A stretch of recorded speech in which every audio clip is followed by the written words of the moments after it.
Market research has come a long way from its beginnings in the mid-1890s. At that time, one or two word answers to telegram questions was the most a researcher could hope for. Today, with the aid of computer analysis and forecasting and innovative methodologies, market research, as performed by companies such as Cincinnati, Ohio-based Burke Incorporated, is an important and dynamic component of modern business. Burke was founded in 1931 by Alberta Burke, who was in the marketing department of the Procter & Gamble company. And at that time, there were not a lot of formalized marketing research companies in the U.S. and certainly not in the world. The methodologies used were primarily door-to-door. Telephone was not a very widely penetrated service at that time in the early 30s. Burke CEO Robert Tatum says global events marked the start of studied consumer research. Then along came World War II.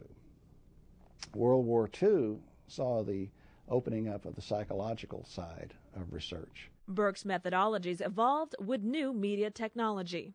And then in the 60s and 70s, we made the change from saying, we're not just going to count these ideas and share them with our customers. We're going to try to work more with our customers and how to use these ideas to make decisions.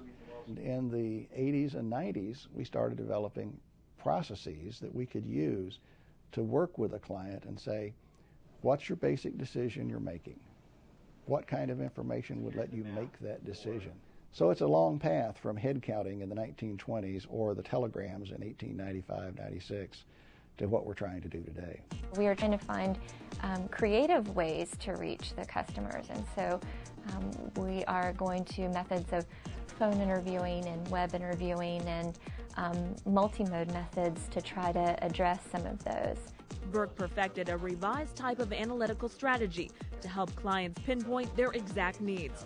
This enables Burke to come up with targeted, innovative solutions. Defining the research question is very critical in the upfront stages to determine what your blueprint will be for the entire research process. The account executive will sit down with the client and try to determine whether or not what the client believes is the problem really is the case, or if we need to broaden the scope. In going through that discussion, they'll realize maybe they've been focusing on too narrow an issue. Maybe they've been focusing on possibly the wrong problem. Employing critical thinking in the problem deduction phase, Burke is able to create a highly refined approach. And once the research question is defined, the research process is developed. A quantifiable unit such as time, frequencies, or occasion is selected. Then Burke moves into the next stage. For sampling, we typically do the best we can at creating a sample that in our judgment represents adequately a population of individuals or companies or processes, and we will do this with the help of specialty organizations. Once the problem audit has been completed, the research objectives identified, field research begins. After our sales force has met with the client, after there has been a research design and telephone data collection has been the selected research methodology, that's where we take over in the telephone centers. I'm Melissa Curry with Burke Research in Cincinnati, Ohio. This evening we're conducting a study about consumer products, and we would really appreciate your opinions for this study. Just to be certain, am I speaking with someone who's at least 21 years of age or older? Telephone studies represent about 70% of our research, as opposed to mall intercept studies, mail-only studies, internet studies. Those are other methods of data collection. Burke applies a multimedia approach as it continues to refine IT solutions in its research options. If you allow people to respond in more than one way, whether it be phone or web or whatever is the most efficient way for them, then the likelihood that you're going to get a response is much better.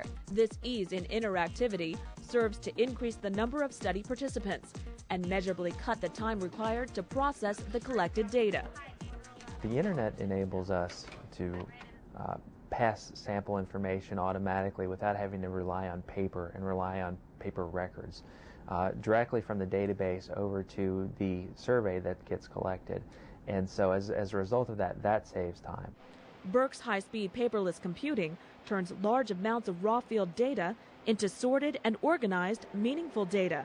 Speedy turnarounds and keeping current with computer technology has been pivotal to Burke's market success.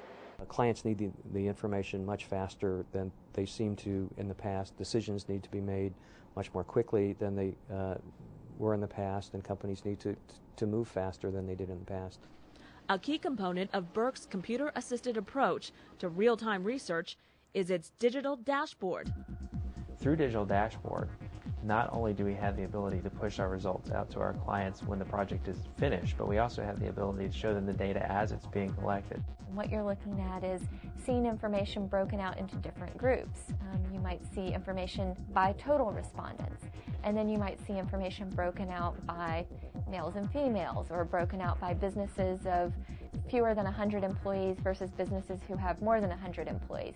Essentially, you're looking at different breaks of the data to try to understand what's happening there. Are there differences that exist depending on different criteria, and how can we make decisions based on that?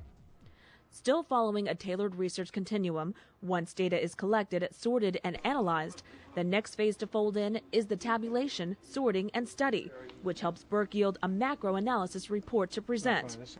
This report merges the work of the entire research process and presents the client with a focused answer. The report writing process is the entire research process documented, and not documented from the point of view of explaining to a reader what I did as a researcher, but rather documenting to the reader that this was the problem.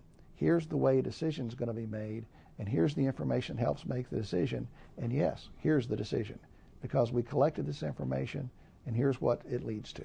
The key for marketing research to come all together would be to have a very clear blueprint of what you're doing on the front end. So the better able you are to define a very specific research problem and a very specific research process that addresses that problem, and then create a blueprint that has a plan that everyone can follow and everyone buys into, that's the key to a successful implementation of a research project. The goal for us is to make our clients have better decision-making abilities and make our clients' companies more valuable and make them more valuable to their companies. Burke's value proposition to clients is taking clients full circle, from initially helping the customer define their own market research problem to employing new technologies to collect targeted, relevant, raw data, distilling it quickly and clarifying the solution in the client's final report and presentation. Marketing research, as shown by Burke, requires a near Socratic line of questioning, attention to detail, clear communication with clients, and an efficient utilization of emerging technology. For Pearson Video Library, I'm Mary Mendoza.